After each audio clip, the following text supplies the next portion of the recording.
Mike, ice cream so good. Thank you, Lopez. Slay, huh? Ice cream so good.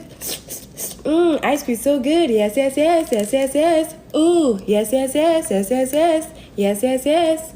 Take you, Blake. Take you, Jace. Gang, gang. Take you, George. Take you, I don't know. Take you, Tay. Take you, I am. Ooh. Ooh, yes, yes, yes, gang, gang. Yes, yes, yes, yes, yes, yes, gang, gang. Yes, yes, yes. Marshmallow. Crunchy corn, yum. Kitty paws. Pumpkin, yum. Now spicy. Ice cream, yum. Kitty paws.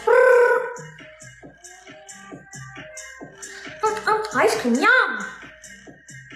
Once we get to 350, I'll leave, I promise. Stinky swear. Now spicy. Hot dog, yum. Do you like it when I'm freaky? Hot dog, yum.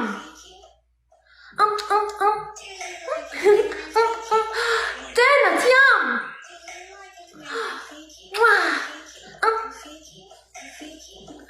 I'm hungry.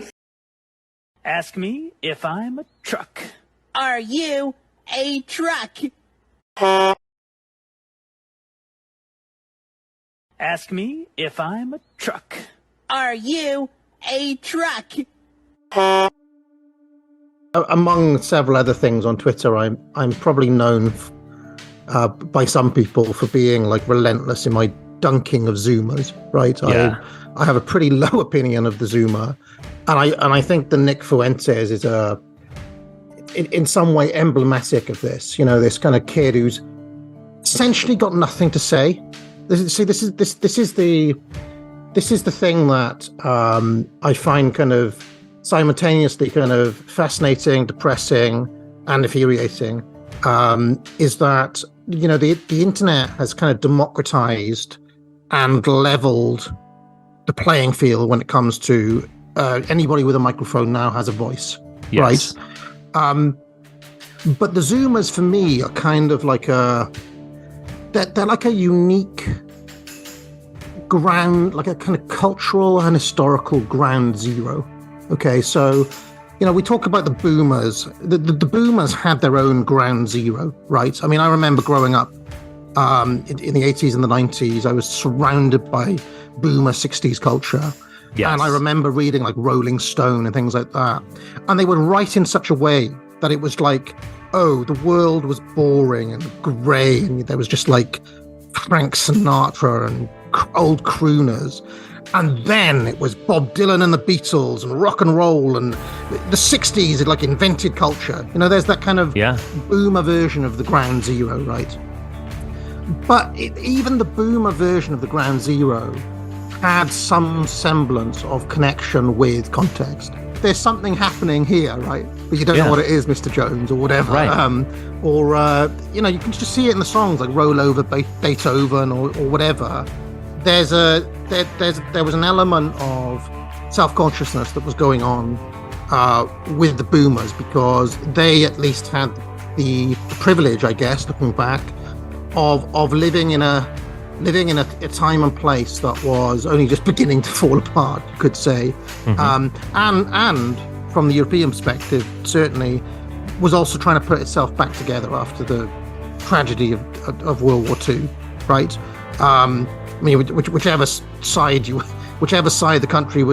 country was on in that conflict, it was just absolutely devastating to the world order as it existed before 1945. And so a lot of what happened in the 60s can be seen as a kind of an attempt to find, I mean, in politics, they called it a post-war settlement, right? But that kind of happened on a cultural level as well. And there's all sorts of interesting things you can say about boomers. But for me, the Zoomer, each individual Zoomer is like their own ground zero.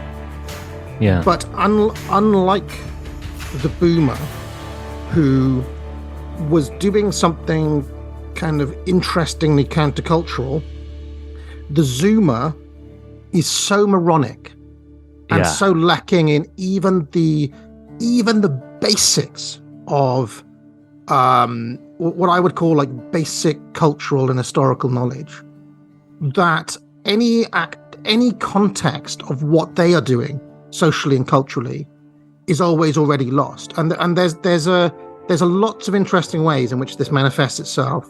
I remember a few years ago, back when I was teaching in universities and so on, I had to design my courses. I had to design all of my courses in such a way that would essentially fill in all of the history that the students should have learnt at school, right? Because they just don't have it, right? So anyone of our generation, Richard, has a kind of a basic idea, right? Well, the Elizabethan era was here.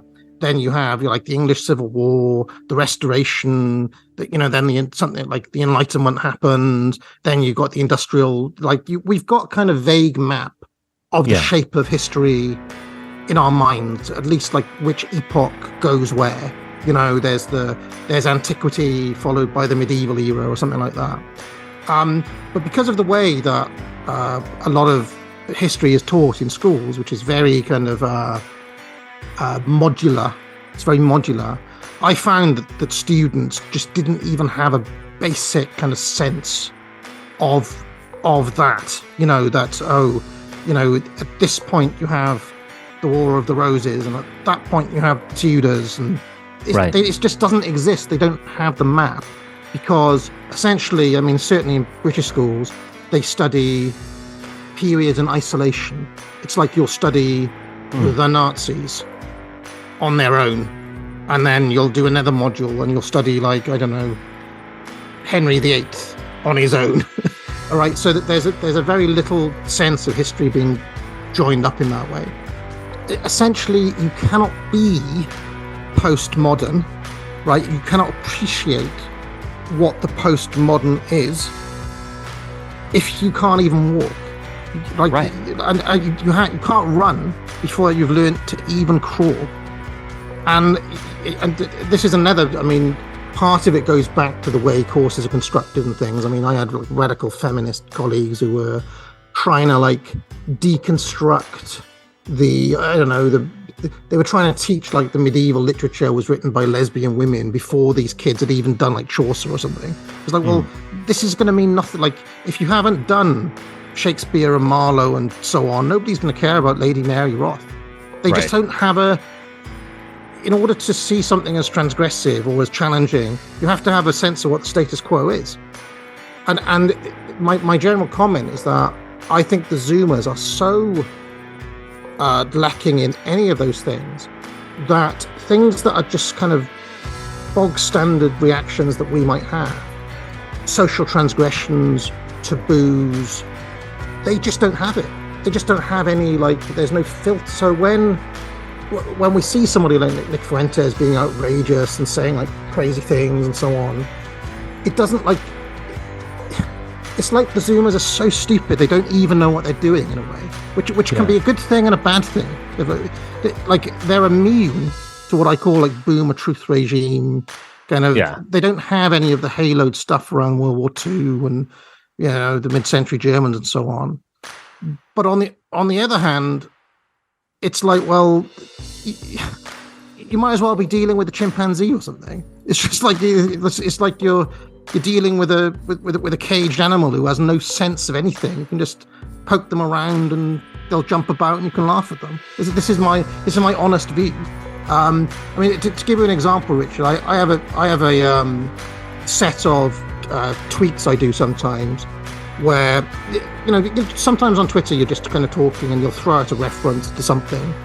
I might casually mention Al Pacino or something.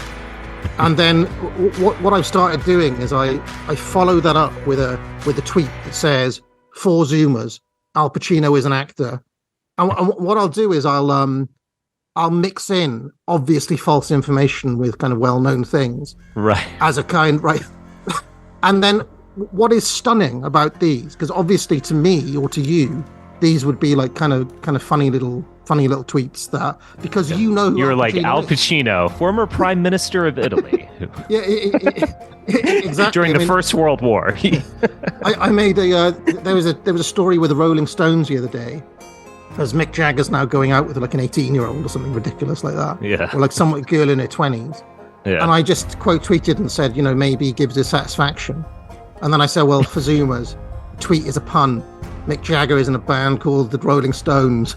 One of their famous songs is Satisfaction. Satisfaction is when you have sex. Sex is something done between two consulting adults that you've only seen in porn. A pun is a play on words. You understand that kind of basic formula.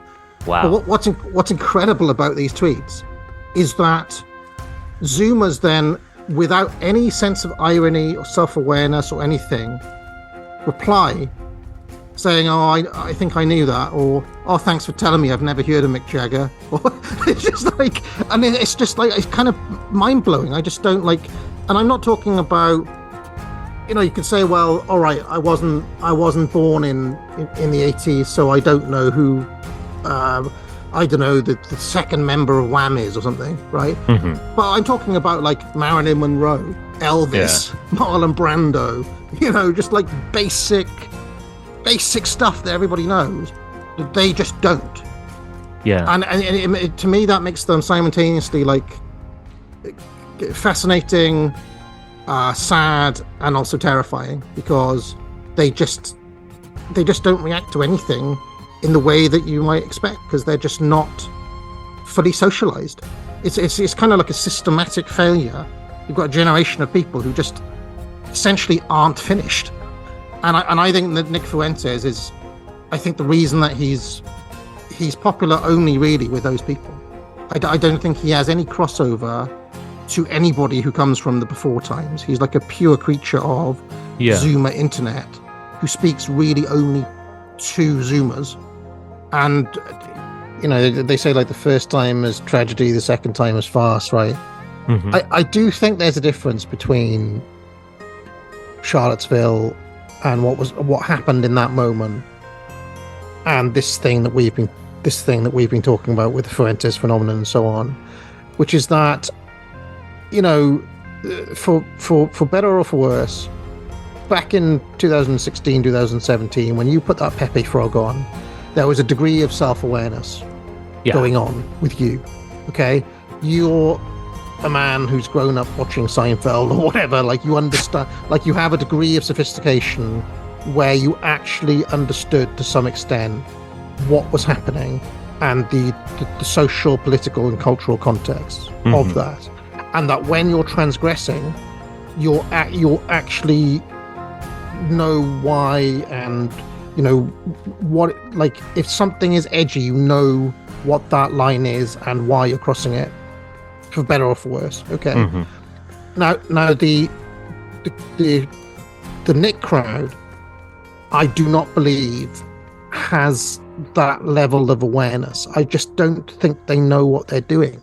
It's like a kind of. You think they're not ironic in some weird? That's interesting. I just don't think they have any concept of any of those things. They just lack the necessary knowledge, basically, to understand what they're actually doing.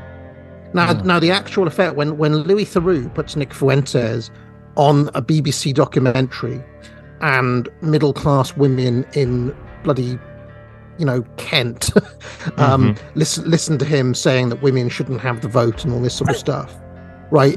That is probably very traumatizing to them, right?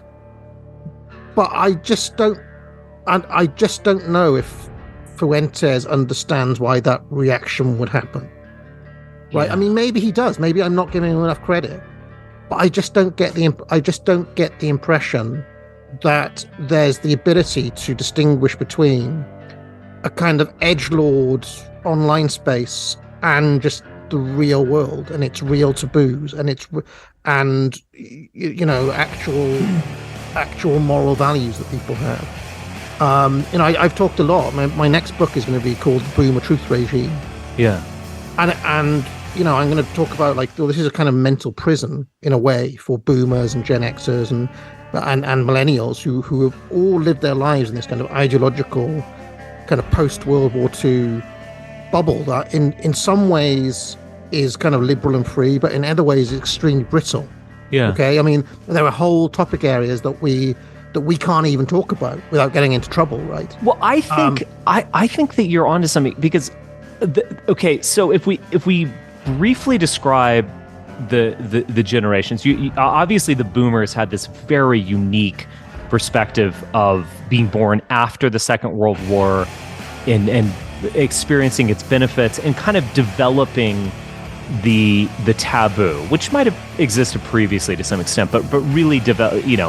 Hitler is the worst thing ever. The Holocaust is the most kind of profound event that we could think about. Liberalism's good, and so on. Gen Xers, we kind of reacted against that as their children, where it's the kind of Christopher Hitchens, well, okay, but Israel just uses the Holocaust so they can oppress Palestinians. Like we had a little sense of, and I'm a young Gen Xer, but I am a Gen Xer. But we kind of had a sense of irony. The millennials almost like reinstated the boomer truth regime. Yeah, it was like in a kind of funny way. Gen Xers, I mean, I call it the Gen X Daria. Do you remember that show Daria? Oh, yeah. Yeah, I do. How she was like cynical and she'd be like always kind of psychoanalyzing her parents and she'd never be impressed with it. I mean, that's very stereotypical kind of Gen X. Yeah. It's Bill Murray, basically, Yeah. But then like millennials almost reinstated it in this kind of cutesy way. And then, but I think Gen Z, they're almost like, they really are. Because if you look at the like political profile of millennials and Zoomers, it's actually very similar in terms of like, do you support gay marriage? Do you support abortion? Do you support taxes or whatever? They're actually very similar and they're very left wing. But I think there might be a profound difference that polling misses, where it's like someone like Pearly Things or Nick Fuentes, where they're just like, yeah, women shouldn't vote, women have no value. They're just saying this directly, unadulterated on social media. I tell you what, that's a difference. I don't think millennial would do that.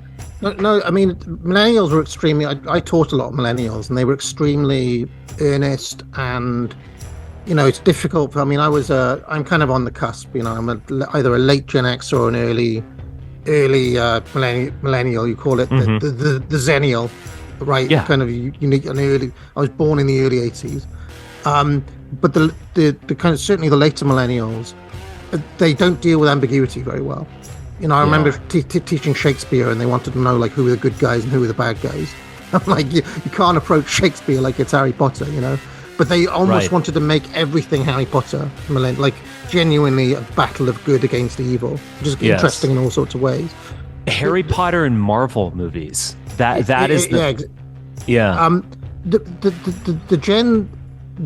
Gen Z, the Zoomers, as we've been talking about. I think what it is that I genuinely don't think they have any sense of what you might call the sacred, right? Yeah. Now, like you and I, we might start to question some of the, like you mentioned, like the uses of the Holocaust in kind of post-World War II myths, something like that.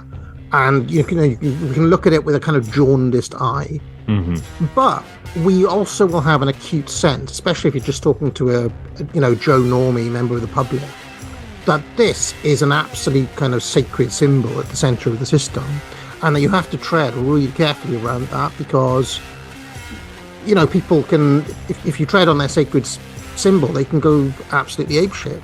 And when it comes to that particular issue, it's you're dealing with some pretty untouchable areas, right? But I don't feel like the typical Zoomer, and certainly not Nick, I don't think he gets that. I don't think he gets that when he's making his cookie jokes or whatever, that this is going to be like, it has the effect, like he probably sees the horrified reactions and so on and thinks they're funny or whatever. But I don't think he quite understands the depth of how sacred that value is. Or like, I don't know, women's votes or something like that. Like, right. So, it's a weird thing, because in a strange way it's liberating, right? but they're almost trying to achieve what I want to achieve with my boomer truth stuff, just in the most retarded way possible. They're just doing it by being retarded, not by any kind of knowing deconstruction. And I find myself kind of torn because, in a strange way, I also like want to. How can I put it? Like, as I want to tear down the world the boomers built, I also want to kind of retain some part of it or appreciate some part of it, because it's the world we grew up in, right?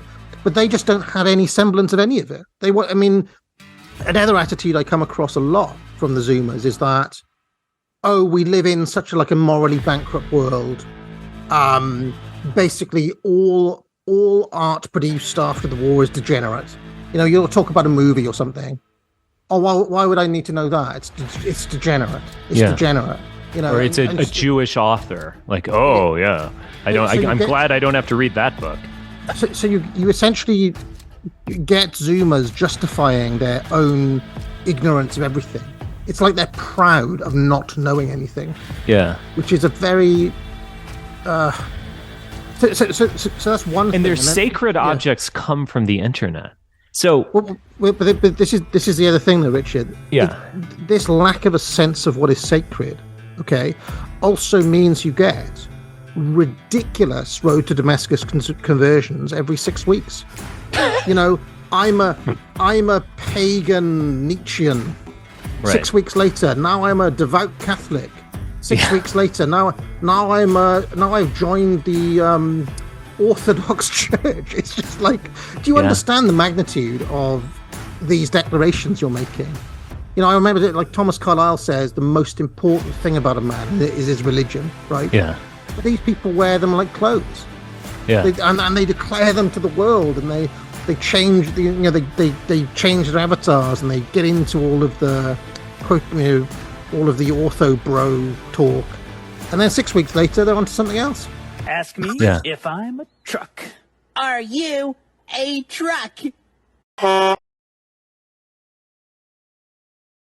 Ask me if I'm a truck. Are you a truck?